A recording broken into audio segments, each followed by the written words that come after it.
In a 2022 poll, fans voted Queen the greatest rock band of all time, and it's no wonder why. Whether it's Freddie Mercury's powerhouse vocals or the group's lasting cultural impact, there are many reasons why Queen remains a dominant force in music. Queen has always been more than the sum of its parts, but at its heart was the distinctive vocals of the group's flamboyant frontman Freddie Mercury. Possessing a multi-octave range and an operatic flair, Mercury's influence is felt throughout Queen's expansive catalog. In fact, scientists revealed what made Mercury's voice so incredible courtesy of a 2016 scientific study published in the journal Logopedics Phoniatrics Vocology. An acoustic analysis demonstrated that his voice could glide across a range that comfortably spanned 3 octaves. That study also found that Mercury's vocals were bolstered by subharmonics, an effect that occurs when the throat's ventricular folds and vocal folds vibrate simultaneously. How Mercury learned to do that is anyone's guess, yet the uniqueness of his voice was ultimately the result of a variety of factors, some of which were within his control and some not so much. There's been much speculation that Mercury's noticeable overbite was a contributing element.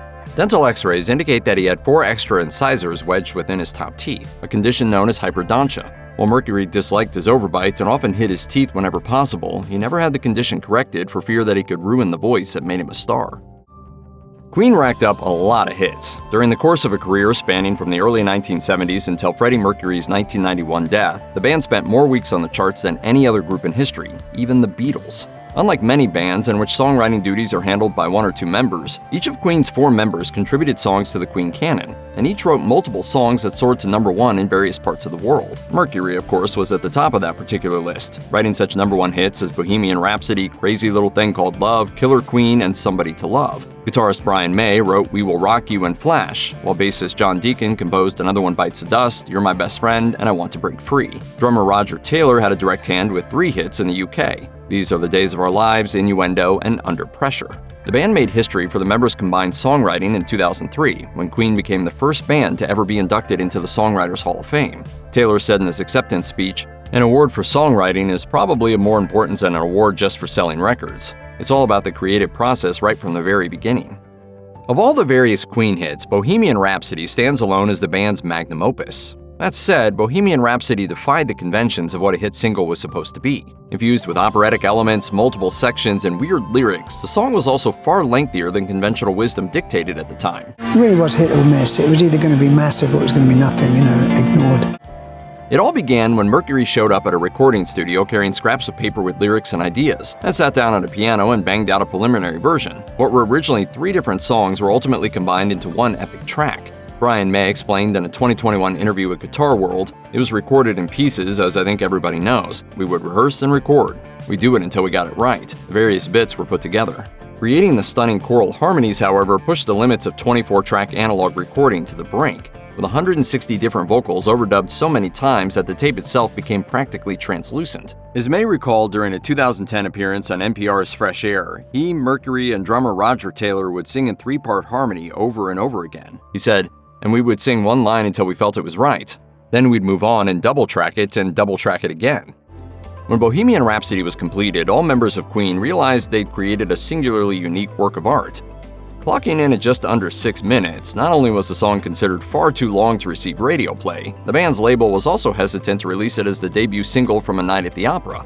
Brian May told Classic Rock, "I think we always knew that Bohemian Rhapsody was, in a sense, a long shot. It would either get received extremely well or be dismissed immediately as being too complex and too long.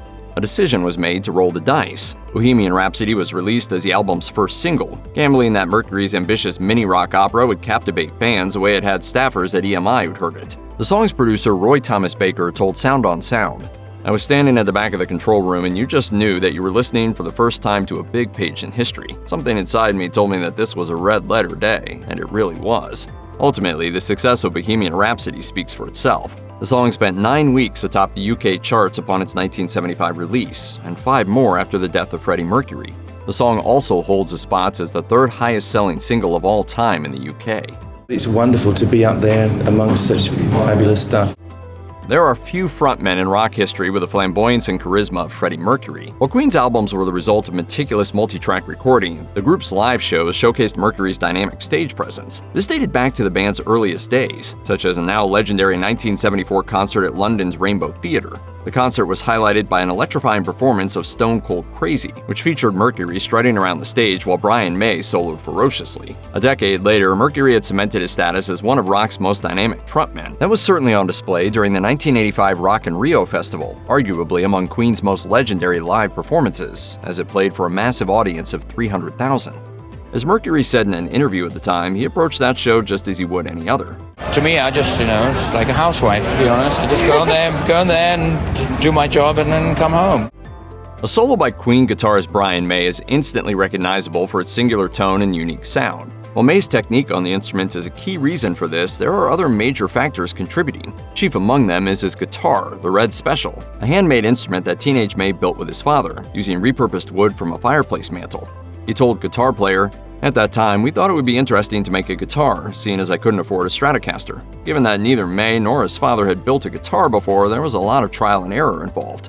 May explained, "We made everything totally from scratch with hand tools." I mean, you can just about see the wormholes that I filled up with matchsticks here.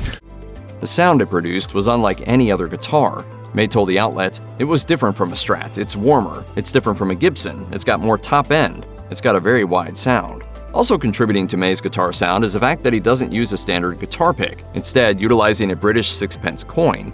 May told The Guardian, "Sixpences are very soft metal, which doesn't hurt the guitar strings. But if I turn that serrated edge at an angle to the string, I can get that kind of articulating percussive consonant sound. I call it grunge." While Mercury's lead vocals and May's guitar work were each distinctive, so too were the harmonies that the two produced along with drummer Roger Taylor. That wholly unique sound of Queen's backing vocals was a result of a very specific process, as detailed by Nick Bray in a 2015 paper for the Journal on the Art of Record Production. To achieve those harmonies, Mercury, May, and Taylor would simultaneously sing each note of a three-note chord. Each chord would be recorded multiple times, so what would typically have been a three-part harmony could feature as many as 36 voices, essentially transforming those three voices into a choir. Then there were the individual tones of each singer, with May's voice smooth, Mercury's powerful, and Taylor's somewhat thinner. Nowhere can the iconic Queen harmonies be heard better than in the operatic middle section of Bohemian Rhapsody. As producer Roy Thomas Baker told Sound on Sound, overdubbing all those harmonies was a painstaking process that could not be rushed. He recalled, "That section alone took about 3 weeks to record, which in 1975 was the average time spent on a whole album."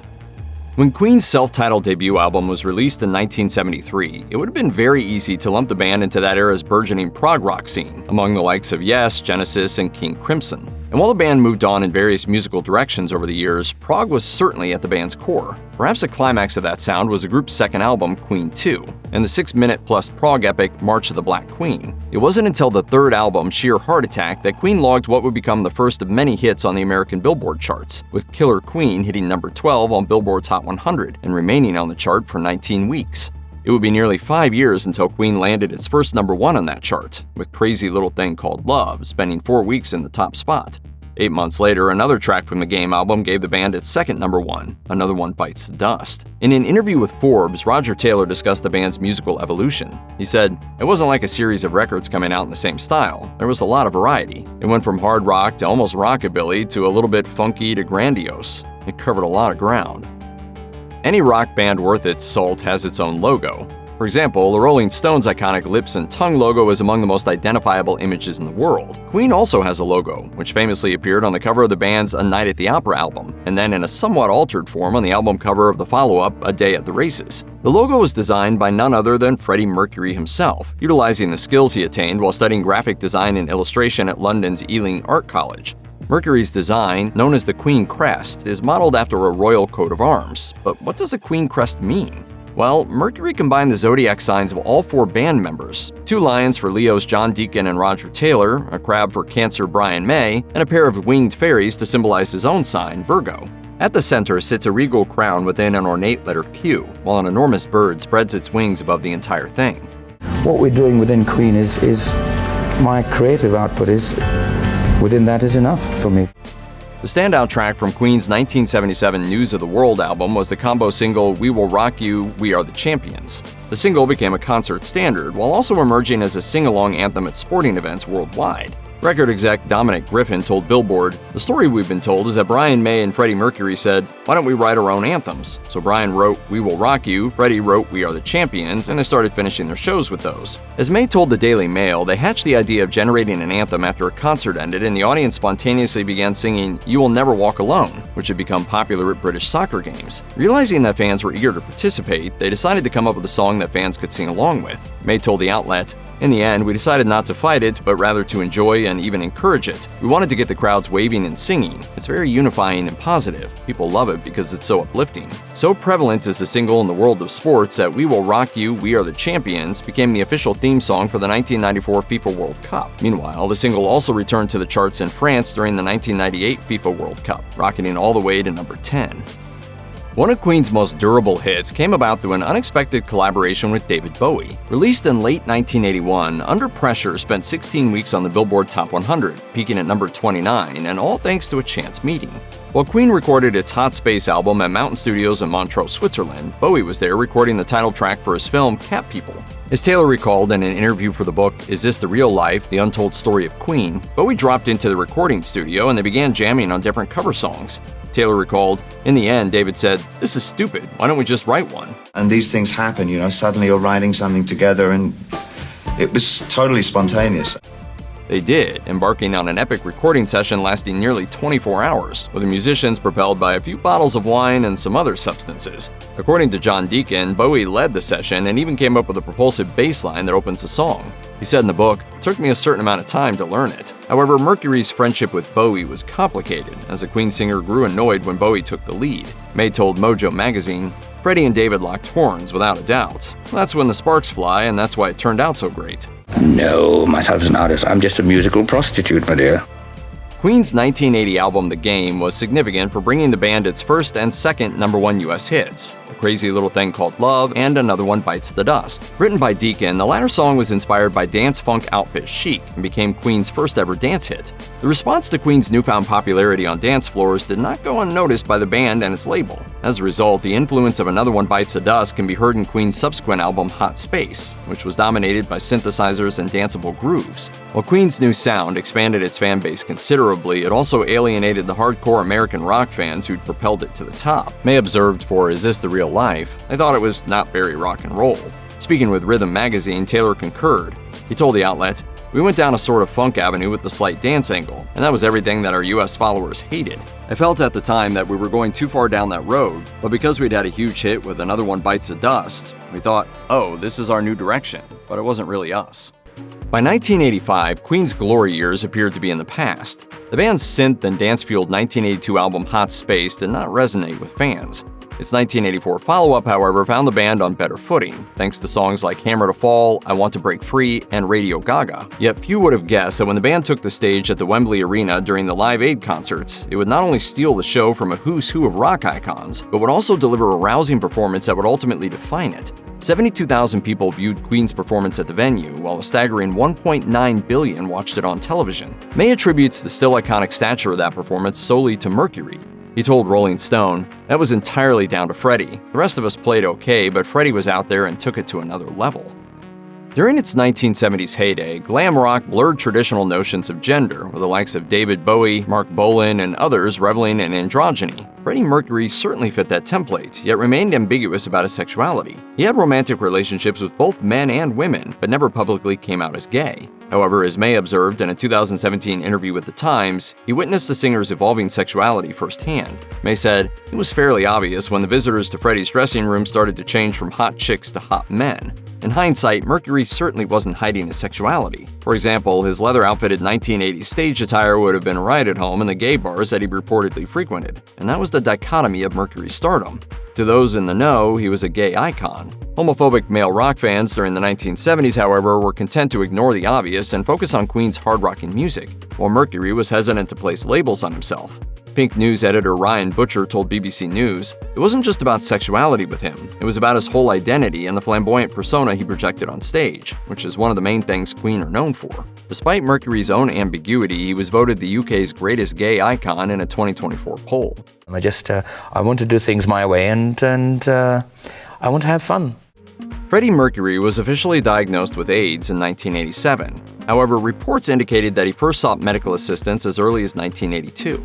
In any case, he kept the diagnosis a secret for years, until its ravages began to become apparent enough that the British tabloids began to speculate that the increasingly gaunt singer was ill. In 1991, Mercury made history when he publicly confirmed the rumors that had been spreading like wildfire. He said in a statement, "Following the enormous conjecture in the press over the last 2 weeks, I wish to confirm that I have been tested HIV positive and have AIDS. I felt it correct to keep this information private to date in order to protect the privacy of those around me." With that announcement, Mercury made history as the first rock star to go public with a diagnosis of AIDS. There was a little time for that to sink in, though. The following day, he died at the age of 45. After the surviving members of Queen paid tribute to Mercury at a star-studded 1992 tribute concert, they spent the next decade plus pursuing solo projects. May, Deacon, and Taylor continued to periodically perform together until Deacon announced his retirement from all things Queen-related in 1997. May and Taylor then enlisted keyboardist Spike Edney for a series of Queen Plus concerts, with a variety of different singers filling in for Mercury.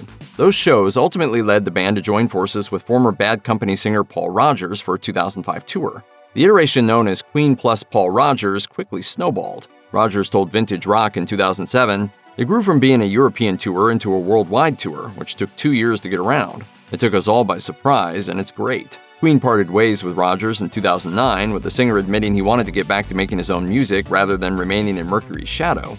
He recalled in an interview with Talk Shop Live, "By the time I'd toured with the guys and done all that, I realized what it was like to stand in Freddie's shoes, and it was not an easy gig."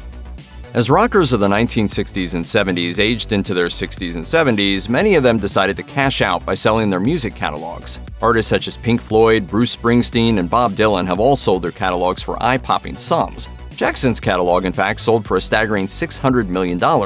Yet that was small potatoes when compared to the deal made when Sony purchased the Queen catalog. In 2024, when the surviving Queen members sold the catalog, history was made when Sony plunked down nearly $1.3 billion. The deal went through after an intense bidding war, and the next highest bidder backed away after an offer of $900 million. Even though the band no longer earns money from its recordings, the members oversaw a restoration of the first Queen album, with a 6-disc box set unveiled in late 2024. May told Mojo of working on the project, "We recently sold our wares to Sony, of course, so we're clearly not doing this for the money. When I pop off from this planet, I would like to know that I've done my best on anything that I ever touched." Hollywood has turned to famous musicians for big-screen biopics plenty of times, with examples ranging from the Johnny Cash-inspired Walk the Line to dramatizing Tina Turner's life and What's Love Got to Do with It. In 2018, Queen joined the cinematic pantheon with the biopic Bohemian Rhapsody, starring Rami Malek as Mercury, while the surviving members of Queen were deeply involved in its production. When you set out to play Freddie Mercury, you think, how am I ever going to fill those shoes? Like Queen's music, the biopic was wildly successful, both critically and commercially. Not only did Bohemian Rhapsody win 4 Oscars, including Malek winning for Best Actor, the film raked in more than $900 million at the box office worldwide. As May pointed out in an interview with Classic Rock, the movie had been in the works for some time, and there were points when he doubted it would ever get made. He said, "It was a very bumpy ride, but that's the way life is sometimes. In a way, it mirrors the actual history of the band. We hardly had a smooth path in Queen, but some of those moments of adversity do make you stronger, and it's the same for the film." While Queen plus Paul Rodgers had been a successful endeavor, selling out stadiums during its 2005 to 2009 run, another phenomenon had been roiling the music world: American Idol. During the 2009 season finale, finalist Adam Lambert performed Queen's We Are the Champions, while accompanied by band members Brian May and Roger Taylor. This led to rumors that Lambert would become Queen's new vocalist. Lambert didn't win American Idol, but did go on to a wildly successful music career. In 2011, Lambert reunited with the Queen musicians for a performance at the MTV European Music Awards, which led to his first full-fledged concert with Queen the following year, in the Ukrainian capital of Kyiv. That was followed by a European tour, proving so successful that Queen plus Adam Lambert has become an ongoing touring entity ever since. When I tour with Queen, I'm like, this is nice. During a 2023 tour stop in Los Angeles, Lambert spoke about Mercury. According to People, Lambert told the crowd, "Just know that every time I get up here, I know that I'm lucky. I know how much of an honor this is. And be assured that every time I take the stage, I have one person in my heart, Freddie Mercury."